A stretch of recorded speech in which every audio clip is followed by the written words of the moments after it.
తెలంగాణ విద్యారంగంలో సమూల మార్పులు రాబోతున్నాయని, దాంతోపాటుగా ప్రైవేటు, కార్పొరేటు అనబడుతున్న పాఠశాలలు, కళాశాలల్లో ఫీజుల నియంత్రణ అంశం కూడా అందులో ఉన్నది. వాళ్ళ పత్రికల్లో అదొక ప్రధానమైన వార్త. ఇంతక వీరు చేసిన రికమెండేషన్లు ఎట్లా ఉన్నాయి? నిజంగానే తెలంగాణలో విద్యారంగాన్ని సమూలంగా మార్చబోతున్నాయా? వీటికి సంబంధించిన విషయాలు మాట్లాడదాం మనం. తెలంగాణ ఉద్యమకారులు, తెలంగాణ లెక్చరర్ల సంఘం నాయకులు మధుసూదన్ రెడ్డి గారు మన దగ్గర ఉన్నారు. వారితో మాట్లాడదాం. సార్ నమస్కారం. ఈ మధ్య మీరు అక్కడక్కడ చాలా గరం అవుతున్నారు. మరి మీకు ఏమన్నా పనులు పైరవీలు ఏమి కావట్లేదా గవర్నమెంట్తో? తర్వాత దానికి పోదాం మనం. అంటే ప్రభుత్వము అనేటటువంటిది లేదా పనులు అనేటటువంటివి లేదా మీ భాషలో పైరవీలు అనేటివి, మా భాష ఎందుకంటే అందరి భాష అది. అంటే మేము పనులు అనుకుంటాం, మీరు పైరవీలు అనుకుంటారు. సరే, ఏది అనుకున్నా కానీ పనులు అనుకున్న మేరకు జరుగుతలేవు అనేటటువంటిది వాస్తవం. ఇక్కడ గవర్నమెంట్లో ముఖ్యంగా విద్యాశాఖను చాలా దగ్గర నుంచి చూస్తున్నా కాబట్టి విద్యాశాఖ కేంద్రంగా మనం కనుక మొత్తం ఈ పరిపాలనను కనుక మనము చూస్తే, అంటే ప్రజల యొక్క ఆకాంక్షలకు అనుగుణంగా ఈ ప్రభుత్వం యొక్క పనితీరు ఉందా అంటే అది సందేహంగానే కనిపిస్తుంది. ఈ 2 ఏళ్ళ అనుభవం ఇది, 2 ఏళ్ళ అనుభవంలో. అట్లా అని చెప్పి ప్రభుత్వం పోవాలి, ఇంకేదో ప్రభుత్వం రావాలనేటటువంటి పరిస్థితి లేకపోయినా ఈరోజు 2 సంవత్సరాల ప్రభుత్వంలో ఈ 10 సంవత్సరాలలో గత 10 సంవత్సరాల్లో జరిగినటువంటి దాష్టికాలను, 10 సంవత్సరాల్లో దోచుకున్నటువంటి వ్యక్తుల యొక్క పట్ల ఈ ప్రభుత్వం వ్యవహరిస్తున్నటువంటి తీరు కానీ ప్రతి విషయంలో కూడా ఒక అసంతృప్తి కనిపిస్తుంది. ఇప్పటి వరకు 2 సంవత్సరాలలో ఖచ్చితంగా ఎవరినన్నా ఒకరికి జైలుకు పంపారంటే ఎవరికి జైలుకు పంపలేదు. అంటే మీరు పంపాలని కోరుకుంటున్నారు? 100% కోరుకుంటున్నానండి. సంపాలని కోరుకుంటున్నా. సంపాలి, ఉరి తీయాలి. ఎవరిని? ఎవరైతే తప్పులు చేసిండ్రో వాళ్ళని. నెక్స్ట్ అదే గవర్నమెంట్ వస్తే అరే రానియండి, ఏ గవర్నమెంట్ వచ్చినా ఏంది, స్టికానా ఉంటారా? 100%. నేనేమంటున్నా, ఆ ప్రభుత్వములో ఉరితీతకు అర్హమైనటువంటి అనేక కేసులు జరిగినాయి. అంత కసి ఎందుకుంది మీకు? అరే ఉన్న విషయం చెప్తున్నానండి. నేనేమంటున్నా, ఏ దాంట్లో అవినీతి జరగలేదు చెప్పండి. ప్రజాభవన్లో కట్టినటువంటి కుక్కల గూడు కూడా అవినీతి జరిగింది కదా. 12 లక్షలని పేపర్లలోనే వచ్చింది కదా. తర్వాత ఇప్పుడు నేను చెప్తే ఒక సామాజిక కోణంలోనో లేకపోతే నన్ను వేధించారు కాబట్టి చెప్తున్నాడనో, కానీ ఆ ఇంటి కోయిలనే కూస్తుంది కదండి. ఆ ఇంటి కోయిల చాలా చక్కగా కూస్తుంది కదా. ఒకప్పుడు మీరంతా కలిసిమెలిసి తిరిగిన వారు, మిత్రులుగా నేనేమంటున్నా, వెలిగిన వారే కదా మీరంతా. నేనేమంటున్నా అంటే రేవంత్ రెడ్డి ప్రభుత్వం వచ్చింది కాబట్టి మధుసూదన్ రెడ్డి అనే లెక్చరర్ల సంఘ నాయకునికి ఒక ధైర్యం వచ్చిందా? ఇప్పుడు రేవంత్ రెడ్డి ప్రభుత్వం రావాలని కోరుకున్నమాట వాస్తవము. మీరు నా ఇంటర్వ్యూలో అన్నారు ఆ మాట. ఆ దుష్ట పరిపాలన అంతం కావాలని కోరుకున్నటువంటి మాట వాస్తవము.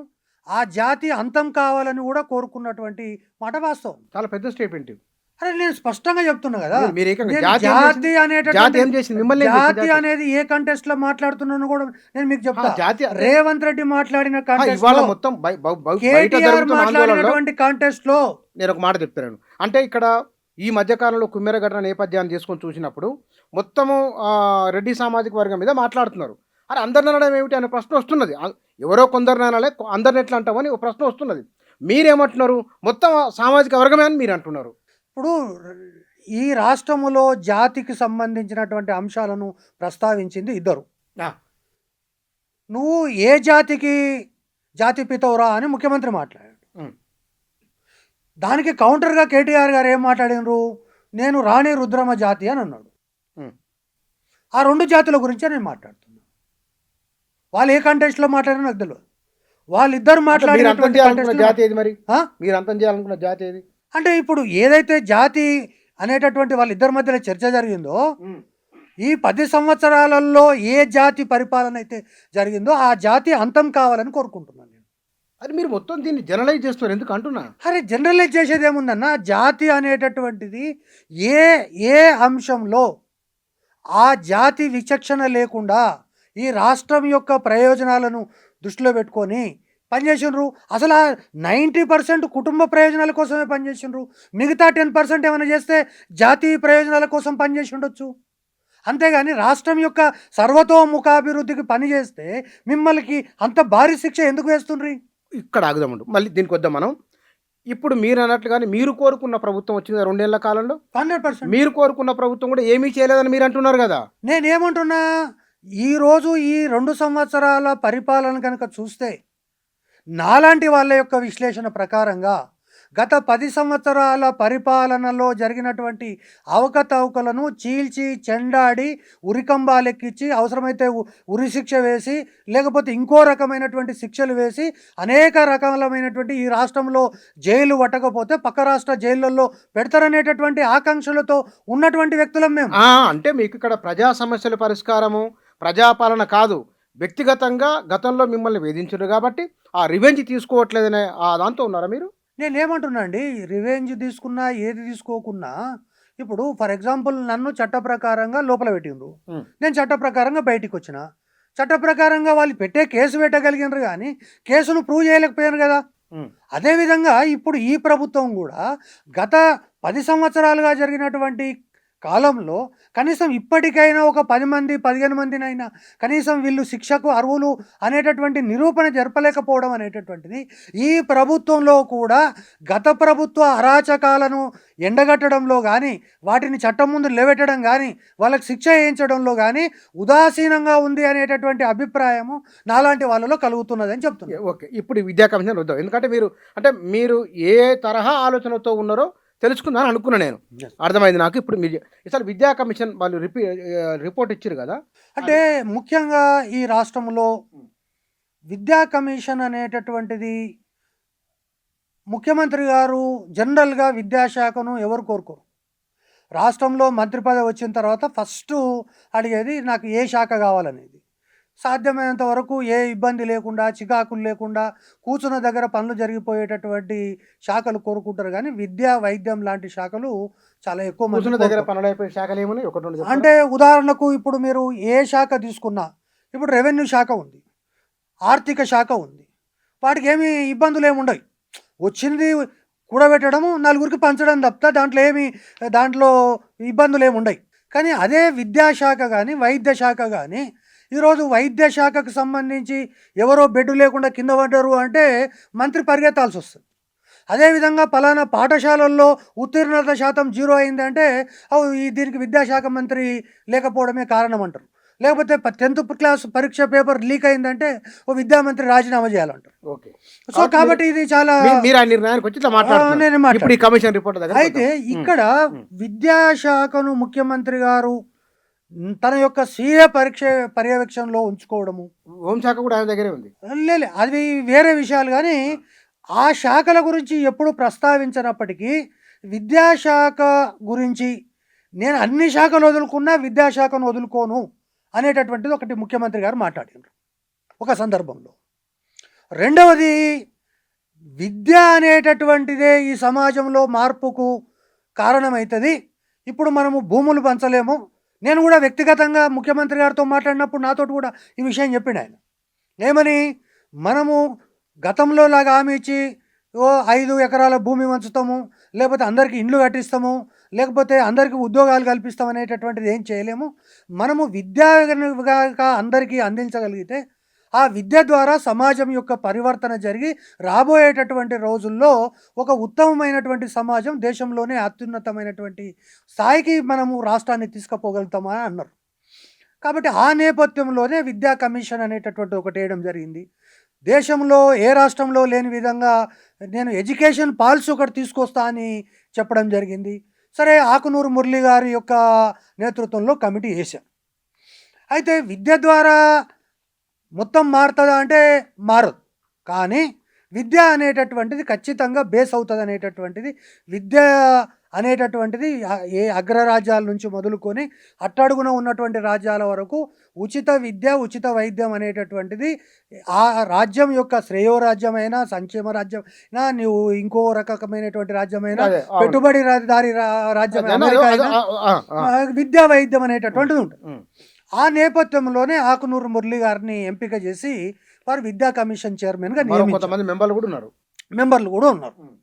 సరే, ఆకునూరి మురళి గారి యొక్క బ్యాక్గ్రౌండ్ ఏదైతే ఉందో, అంటే విద్య ద్వారానే సామాజికమైనటువంటి మార్పు జరుగుతుంది అనేటటువంటి నేపథ్యము, తర్వాత ఆయన వచ్చినటువంటి సామాజిక నేపథ్యంతో ఆయా వర్గాలకు విద్య అనేటటువంటిది అందిస్తే వాళ్ళు కూడా సమాజంలో కలవడానికి అవకాశం ఉంటుంది అనేటటువంటి అంశం కానీ, లేదు వారికి నిన్న మొన్నటి అనుభవం ఏదైతే ఈ యొక్క వైఎస్ జగన్మోహన్ రెడ్డి ప్రభుత్వంలో విద్యా సలహాదారుగా పనిచేసినటువంటి ఒక అనుభవం ఆంధ్రప్రదేశ్లో ఉండడం కానీ, ఇంగ్లీష్ విద్య పట్ల ప్రత్యేకమైనటువంటి అభిప్రాయాలు కొన్ని ఆయనకు ఉండడం కానీ, ఇవన్నీ నేపథ్యంలో ఆయన కమిటీ వేయడంలో కూడా అందరికీ కూడా ఇది ఒక మంచి పరిణామం అనేటటువంటిదే ఉంది.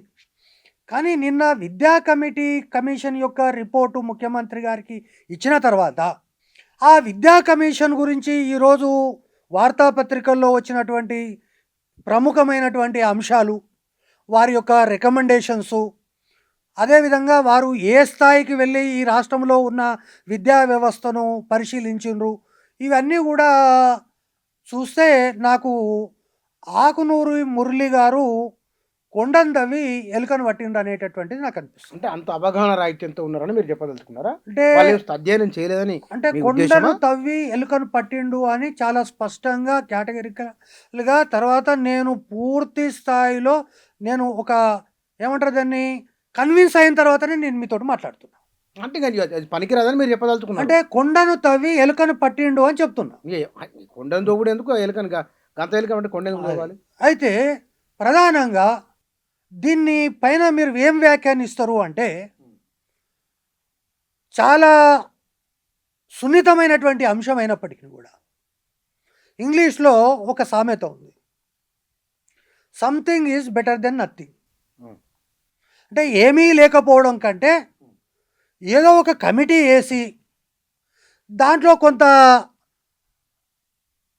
పరిశీలన చేసి ఒక 2-3 అంశాలని ప్రభుత్వం దృష్టికి తీసుకుపోవడంలో something is better than nothing అనేటటువంటి దానికి నేను అంగీకరిస్తున్నాను. అంటే దాంట్లో ప్రధానంగా విద్యకు మనం 7-8% కంటే నిధులు ఇస్తలేం. ఏమన్నాడు, 18% మరి భయపడకుండా చెప్పిండా లేకపోతే, ఎందుకంటే 20 ఎందుకు చెప్పలేదని నాకున్న సందేహం. ఆయన ఎక్కడ మాట్లాడినా 20% నిధులు ఖచ్చితంగా ఇవ్వాలి, మినిమం కనీసం 20%. అనేక కమిషన్లు కూడా రాష్ట్రం వచ్చిన తర్వాత, దేశ స్వాతంత్రం తర్వాత కూడా అనేక రాష్ట్రాలు చెప్పినాయి. కానీ మరి 20% కాకుండా 18% అయినప్పటికీ కూడా something is better than nothing అన్న కదా, కనీసం 18% నిధులన్నా ఇస్తారేమో చూడాలి. తర్వాత ఈ రాష్ట్రంలో ఉండేటటువంటి సుమారు 60 లక్షల మంది విద్యార్థులు ఎవరైతే ఉన్నారో, 64 లక్షల మంది విద్యార్థులు, దాంట్లో సగము ప్రభుత్వంలో ఉన్నారు, సగము ప్రైవేట్ రంగంలో ఉన్నారు. ఈ 60 లక్షలలో విద్యార్థులలో ఆ 4 లక్షల గురించి మాత్రమే ఈ యొక్క రీసెర్చ్ అంతా తిరిగింది. కానీ ఏ 4 లక్షలు? 64 లక్షల్లో 4 లక్షల గురించి మాత్రమే ఈ రీసెర్చ్ అంతా తిరిగింది. కానీ ఈ రాష్ట్రములో ఉండే సుమారు 27,000 ప్రభుత్వ పాఠశాలలకు సంబంధించి, వాటి పునర్నిర్మాణానికి సంబంధించి, వాటి బలోపేతానికి సంబంధించి ఇందులో ఒక అక్షరము కూడా రాయని మాట సత్యము. అంటే ప్రభుత్వ విద్యారంగాన్ని పట్టించుకోలేదు. ప్రభుత్వ విద్యారంగాన్ని 27,000 పాఠశాలలు ఏవైతే ఉన్నాయో, సుమారు 30 లక్షల మంది విద్యార్థులు ఎవరైతే చదువుతున్నారో వాళ్ళ గురించి కనీసం 1 సెకండ్ కూడా ఆలోచించినటువంటి పాపాన ఈ రాష్ట్ర విద్యా కమిషన్ పోలేదు. ఎందుకంటారు? అంటే వాళ్ళకి అసలు తట్టలేదు. తట్టకపోవడం ఏంటి? అంటే ఉన్నదే తెలంగాణ విద్యా కమిషను. ఆ కమిషన్ వేసింది ప్రభుత్వం. నేనేమంటున్నా, మీరు మొత్తము ఆ యొక్క కమిటీ రిపోర్ట్ మొత్తం జరగండి. ఈ రాష్ట్రంలో ప్రాథమిక పాఠశాలలు ఎన్ని ఉన్నాయి, సెకండరీ పాఠశాలలు ఎన్ని ఉన్నాయి, జూనియర్ కాలేజీలు ఎన్ని ఉన్నాయి, వాటికి ఇంకా ఏమేమి వసతులు అనదనంగా కొనసాలే, ఎక్కడా కూడా దాంట్లో రిపోర్ట్లో అన్నమాట. బ్రీఫ్గా ఆ రికమెండేషన్ చెప్తారా ఏమన్నా వర్షం బట్టి? దాన్ని బట్టి అర్థమవుతుంది ఎంతో కొంత. ఇప్పుడు ముఖ్యంగా నేను ఇంతకుముందు something is better than nothing అన్నా. దాంట్లో కొన్ని సూచనలు, కొన్ని ఈ యొక్క కళాశాలలు పాఠశాలలకు సంబంధించినటువంటి అకాడమిక్ స్టాండర్డ్స్ను, అది ప్రైవేట్ రంగం కానీ ప్రభుత్వ రంగం కానీ, ఆ యొక్క స్టాండర్డ్స్ను పరిశీలించడానికి కానీ ఒక నియంత్రణ కమిటీ, చట్టబద్ధమైనటువంటి ఒక కమిటీని ఇందులో ప్రతిపాదించాం. అదేవిధంగా ఫీజుల నియంత్రణ అనేటటువంటిది దాదాపు ఈ రాష్ట్రంలో 1991 సరళీకృత ఆర్థిక విధానాలు వచ్చిన తర్వాత ఈ మొత్తం దేశంలో అత్యంత ప్రమాదకరమైనటువంటి స్థితిలో కార్పొరేటు ఇంటర్నేషనల్ స్కూల్స్ యొక్క దోపిడీ, ఇవన్నీ ఏదైతే 2 తెలుగు రాష్ట్రాల్లో జరుగుతున్నాయో వాటిని నియంత్రించడానికి చట్టబద్ధమైనటువంటి ఒక రెగ్యులేటరీ అథారిటీ ఉండాలి. ఫీజులు ఎవడి ఇష్టం వచ్చినట్టుగా వాడు పెంచుకోవడానికి వీలు లేదు అనేటటువంటి ఒక చట్టబద్ధమైనటువంటి కమిషన్ ఉండాలనేటటువంటి రికమెండేషన్ ఒకటి ఇవ్వడం జరిగింది. ఇంతకుముందు మేము మనవి చేసినట్టుగా 18% నిధులు, అంటే సుమారు 10% నిధులు పెంచాలనేటటువంటిది, సరే ఆయన ఏదేమో కోరిండు, చేస్తారా చేయరా వేరు, కానీ అంతవరకు దీన్ని ఒప్పుకోవచ్చు. నేను ఇప్పుడు అసలు విషయం ఏం చెప్పదలుచుకున్నా అంటే, something is better than nothing అన్న. అవును, nothing is better than nonsense. ఇది కొంచెం విచిత్రంగా ఉంది. Nothing is better than nonsense. ఇందులో ఉన్న మిగతా అంశాలన్నీ కూడా నాన్ సెన్స్. అంటే ఏమాత్రము లోక జ్ఞానం అంటే ఏమీ లేకుండడం కంటే, చెత్త ఉండడం కంటే ఏమీ లేకుండా ఉండడం మంచిది. అదే అదే అదే అంటే దాంట్లో ఇప్పుడు ఇందులో ఆయన చాలా గొప్పగా నొక్కి వక్కానించాడు. ఏమని? నేను ఇచ్చినటువంటి సిఫారసులన్నీ ఆచరణాత్మకమైనవి, అంటే ప్రాక్టికల్గా అమలు అయ్యేటివి ఇచ్చిన, ఇవన్నీ అమలు చేయడానికి సాధ్యమైన ఇచ్చిన అంటాడు. ఏమిచ్చినా చెప్తున్నారు కదా. ఒక్క నిమిషం, మరి నిజంగానే అనుకున్న నేను తెరిచి చూస్తే అన్నీ ఆచరణాత్మకనే ఉంటాయి, ప్రాక్టికల్గా ప్రాబ్లం, తర్వాత ఆచరణాత్మక ప్రభుత్వం సులువుగా అమలు చేయడానికి అవకాశం ఉందని ఆయన చెప్పాడు.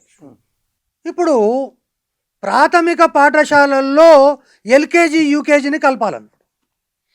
ఇప్పుడు ఎల్కేజీ యూకేజీ ఎక్కడుంది? అంగన్వాడీలలో నడుస్తుంది. అంగన్వాడీలలోనే ఎల్కేజీ యూకేజీ నడుస్తుంది. అవును. మరి ఎల్కేజీ యూకేజీ కనుక నువ్వు ప్రాథమిక పాఠశాలల్లో వెళ్ళినట్లయితే అంగన్వాడీలో ఉండేది ఎవరు? నర్సరీ విద్యార్థులు మాత్రమే ఉంటారు. నర్సరీ విద్యార్థులు అంటే ఎంత? 8 నెలలకు. అంటే 8 నెలలకు ఒక అంగన్వాడీ పెడతావు నువ్వు. అంటే ఇప్పటి వరకు అంగన్వాడీలలో నర్సరీ కానీ ఎల్కేజీ కానీ యూకేజీ కానీ ఉండి ఆ విద్యార్థులను ఫస్ట్ క్లాస్లో తీసుకొచ్చి జాయిన్ చేసే ఒక పద్ధతి ఉంది. అంటే ఇప్పుడు అల్టిమేట్గా ఈయన అంగన్వాడీలను రద్దు చేయాలనేటటువంటి పరిస్థితికి వచ్చాడు. కానీ ఈ రాష్ట్రంలో ఏదైతే వేప చెట్టుకు చీర కట్టి ఆ చీరలో పసికూనను పెట్టి ఆ పక్కనే ఉన్న పొలంలో కలుస్తున్నటువంటి మహిళలు ఎవరైతే ఉన్నారో వాళ్ళకు ఆసరగా ఉన్నటువంటి అంగన్వాడీల రద్దుకు ఈయన రికమెండ్ చేస్తున్నాడా అనేటటువంటి డౌట్ నాకు వస్తుంది. ఏమి ఈ యొక్క రికమెండేషన్? ఒకటి. రెండవది, అసలు ఉన్న నాలుకకు మందేస్తే, కొండ నాలుకకు మందేస్తే ఉంద నాలుక పోయినట్టుగా ఈ మధ్యకాలంలో మీరు చాలా మనం కూడా మాట్లాడుకున్నాం. మాట్లాడితే young India integrated residential schools అంటారు. అవును. ముఖ్యమంత్రి గారు కాన్స్టిట్యున్సీలో కట్టిండ్రు, హుజూర్ నగర్ కాన్స్టిట్యున్సీలో కట్టిండ్రు, బట్టి విక్రమార్క కాలేజీల్లో శరవేగంగా పనులు జరుగుతున్నాయి. ముఖ్యమంత్రి గారు ఏమంటున్నారు? ఈ రాష్ట్ర వ్యాప్తంగా ప్రతి నియోజకవర్గానికి ఒకటి యంగ్ ఇండియా రెసిడెన్షియల్ స్కూల్ పెడతా అంటున్నారు. మంచిదేగా, మీకెందుకు అభ్యంతరం? నాకేం అభ్యంతరం లేదు. మరి దాంట్లో కొన్ని అభ్యంతరాలు ఉంటాయి, అది చెప్పిన మీకు. యంగ్ ఇండియా రెసిడెన్షియల్ స్కూల్స్ అనేటటువంటివి కులము, మతము, ప్రాంతము ఆధారంగా కాకుండా అందరికీ సమీకృతమైనటువంటి పెట్టండి, లేకుండా పెట్టండి. అంతేగాని అందులో బీసీ రెసిడెన్షియల్కి ఒక పాఠశాల, ఎస్సీ రెసిడెన్షియల్కి ఒక పాఠశాల, ఎస్టీ రెసిడెన్షియల్కి ఒక పాఠశాల, మైనార్టీ రెసిడెన్షియల్కి ఒక పాఠశాల పెడితే అవి రేపు రావణ కాష్టంగా మారుతుందని ఉన్నట్లే. అది ఒకటి. మరి ముఖ్యమంత్రి గారు పెట్టినటువంటి యంగ్ ఇండియా రెసిడెన్షియల్ స్కూల్స్ ఒకవైపు కన్స్ట్రక్షన్ జరుగుతుండగానే ఇప్పుడు ఈ యొక్క విద్యా కమిషన్ చైర్మన్ గారు 400 తెలంగాణ రెసిడెన్షియల్ స్కూల్స్ పెట్టాలంటాడు. తెలంగాణ రెసిడెన్షియల్ స్కూల్స్ ఏవైతే తెలంగాణ పబ్లిక్ స్కూల్స్ అంటున్నాడు ఈయన. అంటే పబ్లిక్ స్కూల్స్ అంటే ఈయన కాన్సెప్ట్ ఏంటి? Hyderabad public school, Ramanthapur public school, ఇట్లా ఏదైతే ఇంతకుముందు మన గతసారి చెప్పిండే కదా, నాకు నాన్నమడు తర్వాత నా అటెండర్ మన్మడు ఒకే దగ్గర చదవాలని. ఈయన ప్రపోజ్ చేసేది ఏంటి అంటే 400 తెలంగాణ పబ్లిక్ స్కూల్స్ ప్రారంభించాలి. అంటే ఈ రాష్ట్రంలో ఉన్న 27,000 పైచిలకు ఉన్నటువంటి ప్రాథమిక పాఠశాలలు ఏమైతాయి, ఉన్నత పాఠశాలలు ఏమైతాయి, మరి ఈ యొక్క 400-600 పాఠశాలలు కనుక వస్తే ఇక అవన్నీ శాశ్వత సమాధి కట్టడానికి ఈ రిపోర్ట్ అనేటటువంటిది ఈ ప్రాథమికంగా ఇచ్చినట్టుగా నాకు కనిపిస్తుంది. అంటే ఇది అంటే నేనేమంటున్నా, ఒక్క నిమిషం, లేదు ఒక్క సెకండ్. జనరల్గా మీరు ఇంక్లూజివ్ ఎడ్యుకేషన్ అని చూసారు. To the best of my knowledge, okay, ఒకవేళ మీకు ఎన్టీ రామారావు స్థాపించినటువంటి రెసిడెన్షియల్ స్కూల్స్ కనుక లేకపోతే మీరు 10th క్లాస్ వరకే చదివి అచ్చంపేట అడవులలో ఏదో ఒక పని చేసుకునేటటువంటి బతికేటటువంటి పరిస్థితి మీకు ఉంటుండే. అవును. కానీ ఆ పాఠశాలలు ఉండడం వల్ల ఆ స్థాయి నుంచి ఎదిగి ఈరోజు మధుసూదన్ రెడ్డిని ఇక్కడ కూర్చొని ప్రశ్నలు అడిగే స్థాయికి మీరు వచ్చారు. అవును. ఆ పాఠశాలల్ని ఒక సోషల్ ట్రాన్స్మిషన్ అనేటటువంటిది అనేక మంది లక్షలాది మంది విద్యార్థులు చదువుకోవడమే కాకుండా వేలాది మంది డాక్టర్లు, వేలాది మంది ఇంజనీర్లు ఈరోజు సాంఘిక సంక్షేమ గురుకులాలు కానీ బీసీ గురుకులాల నుంచి కానీ మనకు వచ్చినటువంటి పరిస్థితి. కానీ ఎట్ ది సేమ్ టైం ఈరోజు జరుగుతున్నటువంటి పరిస్థితి ఏంటంటే ప్రతి లంబర్తండలో కూడా స్కూల్ ఉండాలి, ప్రతి ఒక్క జనసమూహంలో స్కూల్ ఉండాలి, ఒక 500 మంది నివసించేటటువంటి ప్రతి ప్రాంతంలో ఒక ప్రాథమిక పాఠశాల ఉండాలి. కానీ వాటన్నిటికీ గోరీ కట్టడానికి వీడెవడని అడుగుతున్నాను నేను. ఎవరిని అడుగుతున్నారు మీరు అంత మాట? ఈ ఎడ్యుకేషన్ చైర్మన్ అడుగుతున్నాను నేను, ఈ ఎడ్యుకేషన్ కమిటీ చైర్మన్ అడుగుతున్నాను నేను. అతను మాజీ కలెక్టర్. అరే whatever it may be, విద్య అనేటటువంటిది నీ బాబు జాగిరి కాదు. నేనేమంటున్నా, ప్రతి లంబర్తండలో కూడా ఈ రాష్ట్ర ప్రభుత్వం 1900 స్కూళ్ళను మూసేసింది, వాటిని తెరిపించాలి అని మీరు రికమెండేషన్ ఇవ్వాలి. కానీ దానికి విరుద్ధంగా ఈ రాష్ట్రంలో ప్రతి 600 స్కూళ్ళు పెట్టి మొత్తం ఉన్నటువంటి పాఠశాల విద్యను మొత్తం గంగలో కలిపేసి ఈ 600 స్కూల్స్ ఎవరైతే ఉన్నారో, ఇంకా ఆశ్చర్యకరమైనటువంటి విషయం, ఈ 600 స్కూళ్ళకి ప్రతి సంవత్సరం 15 కోట్ల రూపాయలు బస్సులకు చెల్లించాలట. అంటే ఆ చుట్టుపక్కల ఉన్న గొర్రెలన్నీ తీసుకొని వచ్చి ఈ గొర్రెల మందులో జరపాలి.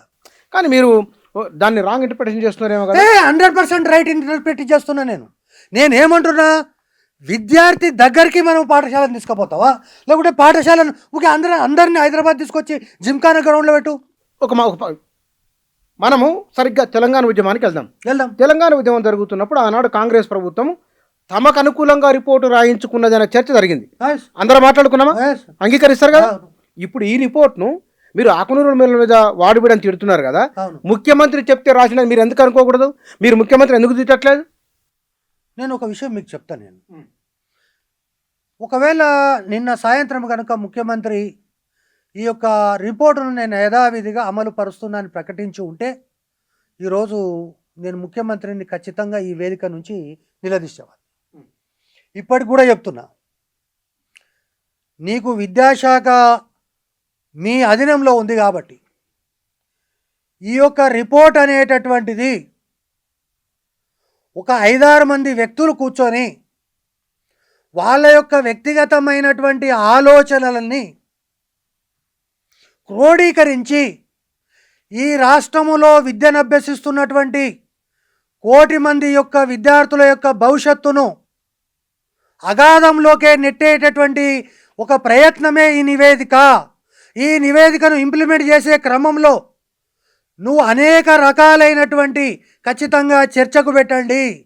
ఈరోజు రాష్ట్రంలో చర్చకు పెడతామన్నారు ఉద్యోగులు, ఉపాధ్యాయులు, అదేవిధంగా విద్యావేత్తలు, పిల్లలు, తల్లిదండ్రులు కొంతమంది ముక్కున వేలేసుకుంటున్నారు, ఇది రిపోర్టేనా అని. ఇది రిపోర్టేనా? విద్యాశాఖ మంత్రి ముఖ్యమంత్రి ఉన్నారు. ఆ? మీలాంటి వాళ్ళు చెప్తే వింటారు వారు. మీరు ఆ కమిటీ రిపోర్ట్ ఒక మాట సార్, ఆ కమిటీ ఇంకా ఆ రిపోర్ట్ ఆచరణలోకి రాలేదు. తర్వాత మీరు దాన్ని అన్వయించుకుంటున్నారు, కోరిలేట్ చేసుకుంటున్నారు. బహుశా ఇది కావచ్చు, ఇట్లా జరగవచ్చని మీరు భావిస్తున్నారు. అది నిజమా కాదో తెలియదు.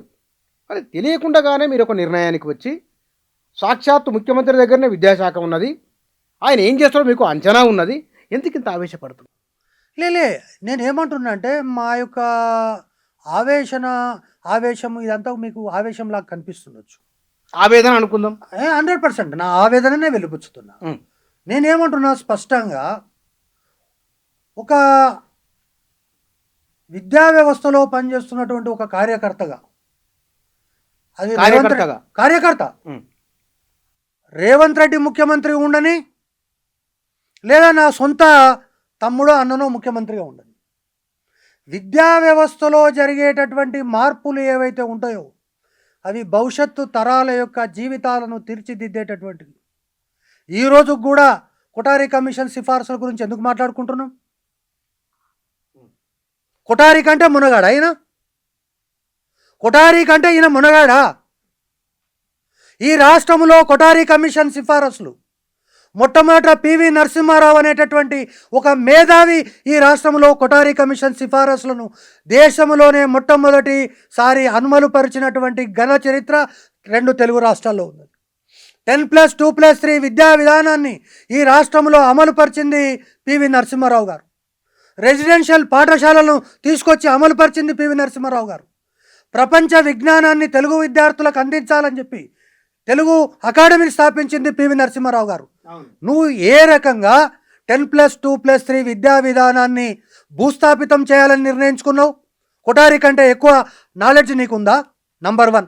నంబర్ 2, ఇంకేమంటాడు ఆయన? టీచర్లకు డైరెక్ట్గా ప్రమోషన్ ఇవ్వద్దు. నువ్వు ఎన్ని ప్రమోషన్లకు, ఎన్ని పరీక్షలు రాసి ప్రమోట్ అయినావు?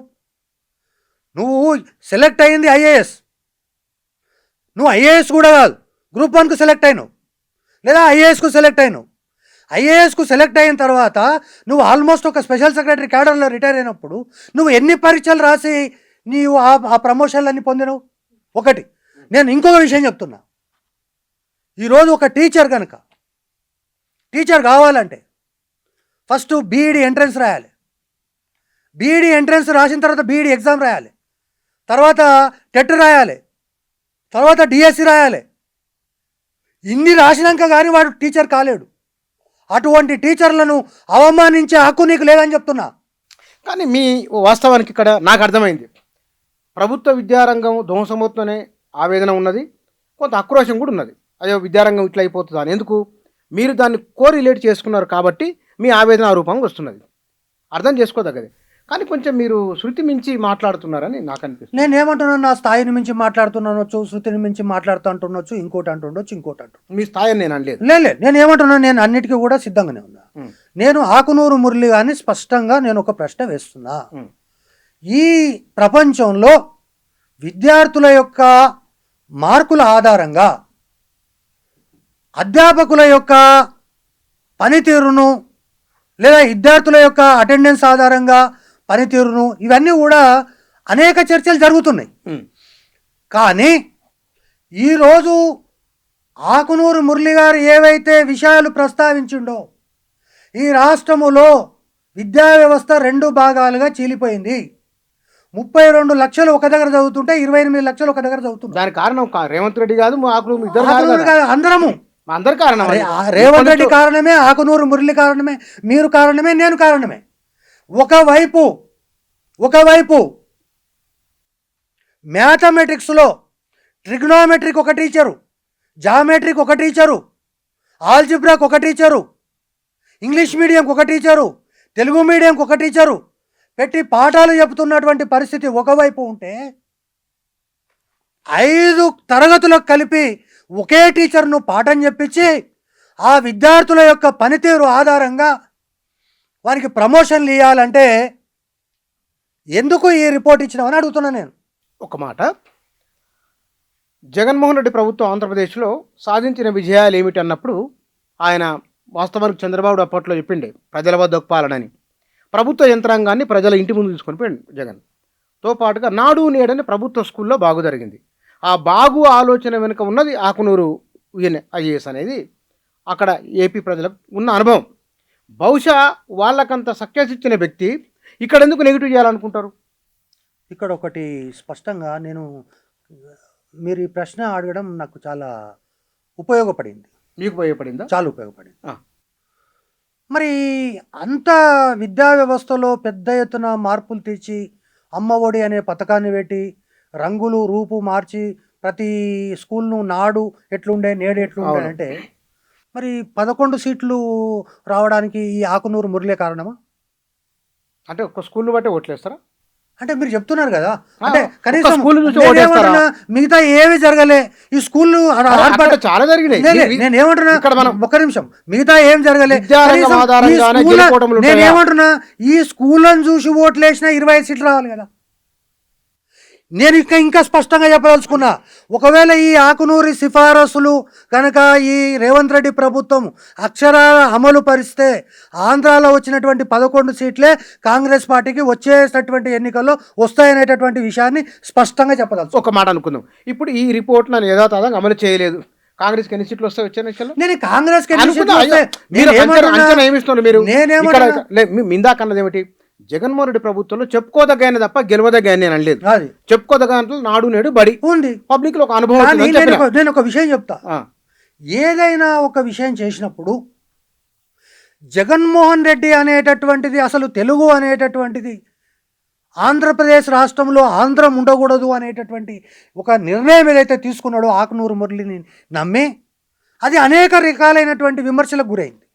చివరాఖరికి ఈ దేశ అత్యున్నతమైనటువంటి రాష్ట్రపతి తర్వాతి స్థానంలో ఉన్నటువంటి వెంకయ్య నాయుడు లాంటి వాళ్ళు కూడా ఇదేంటి తెలుగును అమ్మ భాషను ఎవరైనా ఈ విధంగా అమ్మకానికి పెడతారని కూడా మాట్లాడినటువంటి సందర్భం ఉంది.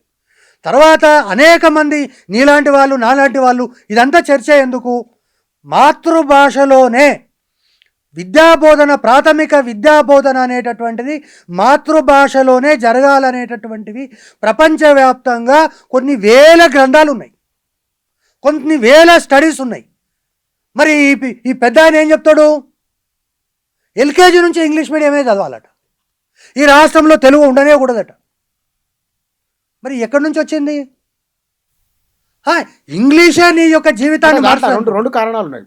లేదు, ప్రైవేటు రంగంలో చదువుకున్న పిల్లలకేమో వాడు ఇష్టం ఉన్న భాష తీసుకుంటున్నాడు, లైఫ్లో సెటిల్ అవుతున్నారు. కూలీనాలు చేసుకునే వాళ్ళు ఊళ్ళలో ఉండే వాళ్ళ పిల్లలేమో తెలుగు చదివి అక్కడనే ఆగిపోతున్నారు.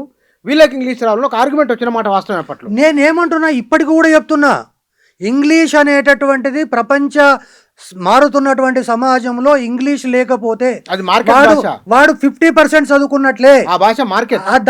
వాడు ఓన్లీ బస్సుల పేర్లు చూడడానికి, బస్సు ఏ ఊరికి పోతుందానికి, యోగక్షేమాలు తెలుసుకోవడానికి, ఉత్తరాలు రాయడానికి మాత్రమే పనికొస్తాడు. ఖచ్చితంగా నీకు ఒక ఉద్యోగం సెటిల్ కావాలంటే ఖచ్చితంగా రావాలి, ఇంగ్లీష్ రావాలి. కానీ నేను చెప్పేటటువంటి విషయం ఏంటంటే, నువ్వు పుట్టిన మరుక్షణమే నేను ఆవకాయ పెడతా అంటే అది ఏమాత్రం అరగని విషయం. ఇక్కడ మిస్కమ్యూనికేషన్ అవుతుంది. తెలుగు భాష ఎల్కేజీ యూకేజీ కాదు, పీజీ డిగ్రీ వరకు తెలుగు ఉండవలసిందే. మాతృభాష ప్రభుత్వ స్కూళ్ళు, ప్రైవేటు, కార్పొరేటు, తెలుగు నేలపై చదువుకున్న ప్రతి వారు తెలుగు నేర్చుకోవాల్సిందే, పీజీ డిగ్రీ వరకు. అందులో నేనేమంటున్నా అంటే, మనం ఇద్దరము ఒక చదువుకున్నటువంటి ఒక విద్యా వ్యవస్థలో ఉన్నటువంటి కార్యకర్తలుగా కాకుండా మనము గ్రామీణ ప్రాంతంలో ఇప్పుడు ఒకవేళ మనమే ఏదైనా గొర్రెలు మేపడమో బర్రెలు మేపడం, మీరు గొర్రెలు మేపడం మేము బర్రెలు మేపుతున్నాం అనుకుందాం, మనం ఒక కట్ట మీద కూర్చొని మాట్లాడుకుంటాం. ఈరోజు విద్యా వ్యవస్థ లోపల ప్రాథమికమైనటువంటి 1వ తరగతిలో అమ్మ ఆవు ఇది మేము చదువుకున్నాం, అందరు చదివింది. మరి ఈ మేధావి ఏం చెప్తున్నాడు? మీరు అమ్మ ఆవు కాదు, ఏపర్ యాపిల్ కూడా 1వ ఎల్కేజీ నుంచే చదవాలి, తర్వాత హిందీ కూడా 1వ తరగతి నుంచే చదవాలి. 1వ తరగతి నుంచి 3 భాషలు చదువుతున్నటువంటి మరి ఈ మేధావి అనాలన్నా మేధావి అనాలన్నా నువ్వే చెప్పండి సార్. దీంట్లో ఇప్పుడు ఎందుకంటే పిల్లల సామర్థ్యాలు ఇప్పుడు మారుతుంటే నేనేమంటున్నా, ఈరోజు కేంద్ర ప్రభుత్వము రూపొందించినటువంటి న్యూ ఎడ్యుకేషన్ పాలసీలో కానీ 3 లాంగ్వేజ్ ఫార్ములాలో కానీ లాంగ్వేజ్ అనేటటువంటిది బహుశా మీరు కూడా చదివినరు. 5వ తరగతి వరకు మనకు తెలుగు ఇంగ్లీష్ తెలియదు. 3వ తరగతిలో ఏబిసిడీలు పెట్టించేది. 5వ తరగతిలో హిందీ ఉండేది. 1వ తరగతిలో తెలుగు మాత్రమే. 2వ తరగతిలో తెలుగు మాత్రమే. 3, 4, 5 వరకు కూడా అది తెలుగు మాత్రమే. 6 నుంచి 3వ తరగతిలో ఇంగ్లీష్ ఏబిసిడీలు పెట్టించేది. 5వ తరగతిలో హిందీ ఏబిసిడీలు పెట్టించేది. అవును. మరి ఈరోజు నేను ఇంగ్లీష్ మాట్లాడమంటే గంట మాట్లాడతా, ఆయన కంటే బాగా మాట్లాడతా. స్థాయి పెరుగుతున్న కొద్దీ భాషా సామర్థ్యాలు పెంచుకోవడానికి అనేక రకాలైనటువంటిది. ఈరోజు నువ్వు చెప్తున్నా, ఈరోజు రాష్ట్రంలో 27,000 పాఠశాలలు ఉంటే ఇంగ్లీష్ మీడియం రిక్రూట్మెంట్ ఎన్ని పాఠశాలలో ఉంది? ఒకటి. రెండవది ఏంటంటే ఇందులో ఉన్నటువంటిది ఫస్ట్ క్లాస్ నుంచే 3 లాంగ్వేజ్ ఫార్ములా అన్న అది అసలు అట్టర్ ఫ్లాప్. అసలు అంటే చదువు రానోడు చెప్పేటట్టు ఒకటి. రెండవది దేశవ్యాప్తంగా ఒక విద్యా విధానం అనేది వస్తుంది. టీచర్ ట్రైనింగ్ అనేది మీరు విన్నారు. టీచర్ ట్రైనింగ్ అంటే 12th క్లాస్ అంటే మనం 12వ తరగతి పాస్ కాగానే BA BCom BSc చదవాలంటే మళ్ళీ అదొక 2 ఏళ్ళు 3 ఏళ్ళు మనం టీచర్ ట్రైనింగ్ చేస్తే తొందరగా టీచర్ అయిపోతామని చెప్పి తొందరగా పిల్లలు ఇస్తారు, పెళ్ళి అవుతుంది అనేది కూడా మనకు మహబూబ్నగర్, నల్గొండ జిల్లాలో ఉండేది. అవును. ఇప్పుడు ఆ టీచర్ ట్రైనింగ్ ఎత్తే ఏమంటున్నాడు? టీచర్ ట్రైనింగ్ ఉండొద్దు, మరి ఉండాలి, బీఈడీ ఉండాలి. టీటీ వద్దు, బీఈడీ ఉండాలి. బీఈడీ ప్రైమరీ అట, బీఈడీ అనేటటువంటి సెకండరీ అట. బీఈడీ ప్రైమరీకి బీఈడీ సెకండరీ ఉండడానికి నువ్వెవరు చెప్పడానికి? నీకున్న అర్హత ఏంది? National educational and scientific research దేశంలో ఉండేటటువంటి విద్యా విధానాన్ని రూపొందించేది అక్కడ జరుగుతుంది. కానీ బీఈడీ ఎంత ఉండాలి? ఇంతకుముందు బీఈడీ 1 సంవత్సరం ఉండే, ఇప్పుడు 2 సంవత్సరాలు చేసిండ్రు. నీకేం సంబంధం అది? నువ్వు దాంట్లో పోయి నువ్వెందుకు ఎరుకుతున్నావు? ఒకటి. రెండవది ఈయన చెప్తున్నాడు 1 నుంచి 5 తరగతులకు చెప్పడానికి ఖచ్చితంగా BA BEd ఉండాలి. ఇప్పుడు టీటీసీ ఉంటే సరిపోతుంది. ఇప్పుడు గతంలో సుప్రీంకోర్టు జడ్జిమెంట్ ఇచ్చింది, బీఈడీ చేసిన వాడు, మీరు చాలా జాగ్రత్త వినాలి, ఆకునూరి మురళి గారు మీరు కూడా వినాలి, బీఈడీ చేసిన వాడు ప్రైమరీ స్కూల్ టీచర్గా పనికిరాడు అని రాష్ట్ర హైకోర్టు జడ్జిమెంట్ ఇచ్చినటువంటి విషయం బహుశా మురళి గారికి తెలియకపోతే నేనేం చేస్తా. ఆయన అమాయకత్వం సందర్భంలో వచ్చింది అంటే టీచర్ ట్రైనింగ్స్ టీటీసీకి సంబంధించినటువంటి అభ్యర్థులు, బీఈడీ అభ్యర్థులు ఇద్దరు కూడా హెచ్జిటి రాసుకోవచ్చు. కానీ స్కూల్ అసిస్టెంట్ టీటీసీ రాయలేడు, స్కూల్ అసిస్టెంట్ టీసీ రాయడానికి ఎట్లాగూ లేదు. కానీ ఈ యొక్క హెచ్జిటి చేసినటువంటి వాళ్ళు, టీచర్ ట్రైనింగ్ వాళ్ళు ఏం చేశారంటే, మాకు అది అవకాశం లేనప్పుడు బీఈడీ చేసిన వాడు వచ్చి ఇక్కడ ఎట్లా రాస్తాడు? వాని teaching methods 8th 9th 10th వాని టీచింగ్ మెథడ్స్ ఇవి కావు. కాబట్టి టీచర్ ట్రైనింగ్ చేసిన వాడిని అంటే సుప్రీంకోర్టు, హైకోర్టు వరకు కూడా పోయింది. కేవలం హెచ్జిటీలను నియామకం చేయాలంటే ఖచ్చితంగా వాడు టీటీసీ మాత్రమే చేసి ఉండాలి. అది కూడా తెలియకపోతే మరి ఈయన అమాయకుడు అనాలనా లేకుంటే మేధావి అనాలనా? మీరు చెప్పండి నాకు. నంబర్ 1. ఇక ఇంకా ఘోరమైన విషయం ఏంటండి అంటే 7,480 కోట్లు కేటాయించి 400 రెసిడెన్షియల్ స్కూల్స్. ఇది ఓన్లీ నేను క్యాపిటల్ ఎక్స్పెండిచర్ చెప్తున్నా మీకు. ఓన్లీ క్యాపిటల్ అంటే 400 స్కూళ్ళు కట్టాలంటే 7,480 కోట్లు తెలంగాణ పబ్లిక్ స్కూల్స్ కట్టడమే కాకుండా 15 కోట్లు ట్రాన్స్పోర్ట్ ప్రతి సంవత్సరము, రికరింగ్ ఎక్స్పెండిచర్ 25 కోట్లు ప్రతి పాఠశాలకు. చాలా పెద్ద బడ్జెట్ కదా. మరి ఈ రాష్ట్రంలో ఉన్నటువంటి ప్రభుత్వానికి ఇప్పుడున్న పాఠశాలలను ఎక్కడ నడుపుతుంది? ఇప్పుడున్న రెసిడెన్షియల్ స్కూళ్ళను ఎక్కడ నడుపుతుంది? ముఖ్యమంత్రి గారి యొక్క మానస పుత్రిక అయినటువంటి యంగ్ ఇండియా పబ్లిక్ స్కూల్స్ ఎక్కడ నడుపుతుంది? మరి 7,480 కోట్లు ఎక్కడి నుంచి తెస్తారు? మరి మీరు 18% బడ్జెట్ అంటున్నారు, మరి రాష్ట్ర బడ్జెట్లో ఇది ఎక్కడి నుంచి సాధ్యమవుతుంది? 20 సంవత్సరాలన్నా ఈ 400 స్కూళ్ళు ప్రారంభమవుతాయా? ఇంత లేకుండా మీరు ఎట్లా ఇస్తారు? ఒకటి. ఇక రెండవదండి, ఈ రాష్ట్రములో ఉన్నటువంటి విద్యా వ్యవస్థను ఒక 50 సంవత్సరాల వెనుకకు తీసుకుపోవడానికి ఈయన కంకణం కట్టుకున్నట్టుగా కనిపిస్తుంది. అంత తిరోగమనం అంటే ఇంతటి తిరోగమన చర్యలు కనీసం ఊహకు కూడా అందనటువంటి తిరోగమన చర్యలు ఈ రికమెండేషన్స్లో ఉన్నాయి. యథా రాజా తదా ప్రజ. నేనేమంటున్నా యథా రాజా తదా ప్రజ మీరు అంగీకరిస్తారా? ఒక్క నిమిషం. Basically you are an IAS officer. రెండవది మీకు ఒక ఇంజనీర్గా బిల్డింగులు కట్టేటటువంటి లేదా ప్రాజెక్టులు కట్టడంలో కొంత అనుభవం ఉంది. నువ్వు ఐఏఎస్గా ఉన్నటువంటి సందర్భంలో పాఠశాలలు కళాశాలలను కూడా దగ్గర నుంచి పరిశీలించినటువంటి ఒక వ్యక్తిగా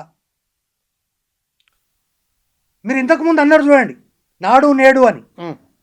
ఆడ ఉన్నది కాబట్టి నేనేం ఊహించింది కాదు. ఈయన అక్కడ చేసిన పని అదొకటే.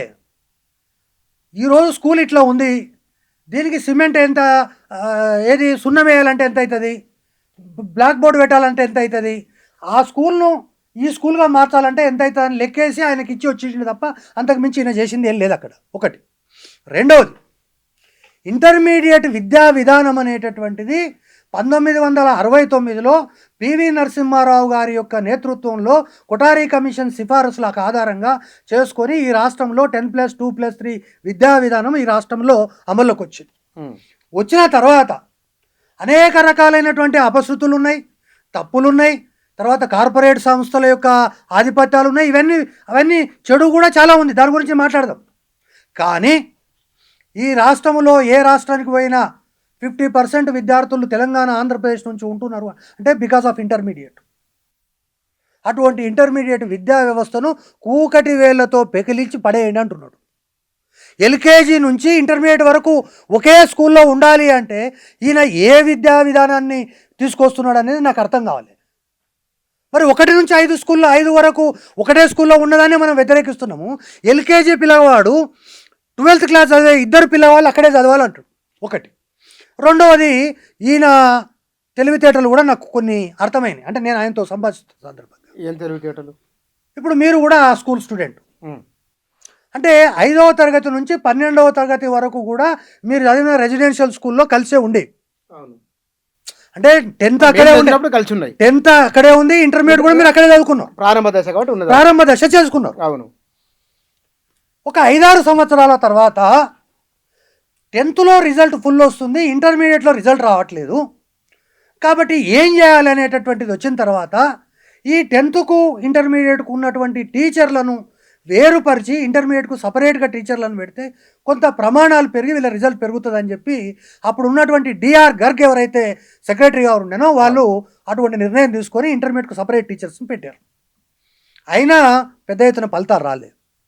అరే ఎక్కడ కూడా ఒక ఎంసెట్ సీట్ రావట్లేదు అని చెప్పి 2-3 జిల్లాలకు కలిపి ఎక్సలెన్సీ సెంటర్స్ పెట్టి రాష్ట్ర వ్యాప్తంగా ఉన్నటువంటి ఉత్తములైనటువంటి విద్యార్థులను తీసుకొని వచ్చి గౌలిదొడ్డులో పెట్టి ప్రవీణ్ కుమార్ గారి ఆధ్వర్యంలో దాదాపు 500-600 మంది విద్యార్థులను ఒక చోట చేర్చి ఒక్కొక్క టాపిక్ ఒక టీచర్ను పెట్టి ఈరోజు వాళ్ళందరినీ చూపించి ఇగో మాకు సోషల్ వెల్ఫేర్లో ఇన్ని మెడిసిన్ సీట్లు వచ్చినాయి, ఐఐటి సీట్లు వచ్చినాయి అని చెప్తున్నటువంటి తరుణంలో ఈరోజు మారుతున్నటువంటి సమాజంలో ప్రయత్నం మంచిదా కదా చెప్తలేరు మీరు.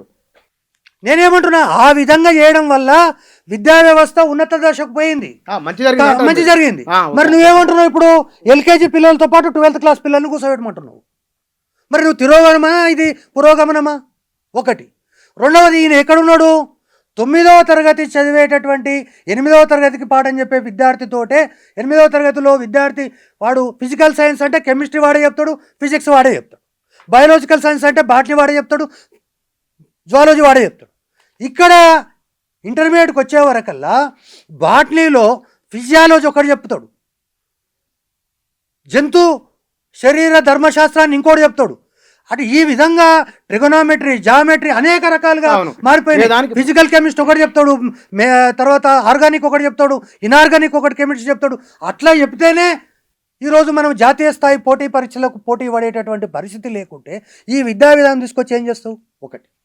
ఇంకా ఘోరమైన విషయం ఏంటంటే ప్రొఫెసర్ దయారత్నం అనేటటువంటిది వైస్ ఛాన్సలర్ జేఎన్టీయు యూనివర్సిటీ 2004లో ప్రొఫెసర్ దయారత్నం తోటి ఒక కమిటీని రాష్ట్ర ప్రభుత్వం వేసింది, ఉమ్మడి రాష్ట్ర ప్రభుత్వం.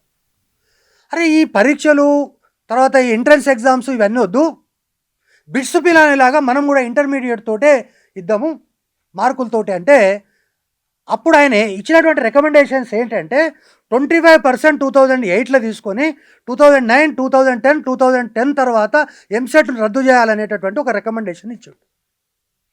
ఆ రికమెండేషన్స్ 25% వెయిటేజ్ కానీ ఆగిపోయి ఈరోజు దేశంలో ఏ రాష్ట్రంలో ఉన్నటువంటి ఈవెన్ తమిళనాడులో కూడా ఈరోజు ఎంట్రన్స్ రాస్తే తప్ప జాతీయ స్థాయిలో నువ్వు ఐఐటి కావాలన్నా ఎంట్రన్స్ రాయాలి, ఎంసెట్ ఇది నీట్ రాయాలన్నా ఎంసెట్ రాయాలి, ప్రతిదానికి ఎంట్రన్స్ ఉంటే ఈయన రాష్ట్రంలో ఉన్న ఎంట్రన్స్లన్నీ రద్దుపాటు చేసి ఈరోజు ఇంటర్మీడియట్ మార్కుల ఆధారంగా చేయమని అంటే ఈరోజు ఈ రాష్ట్రంలో ఉన్నటువంటి విద్యా వ్యవస్థలో 400 ప్రభుత్వ జూనియర్ కళాశాలలు ఉంటే 1500 ప్రైవేట్ జూనియర్ కాలేజీలు ఉన్నాయి.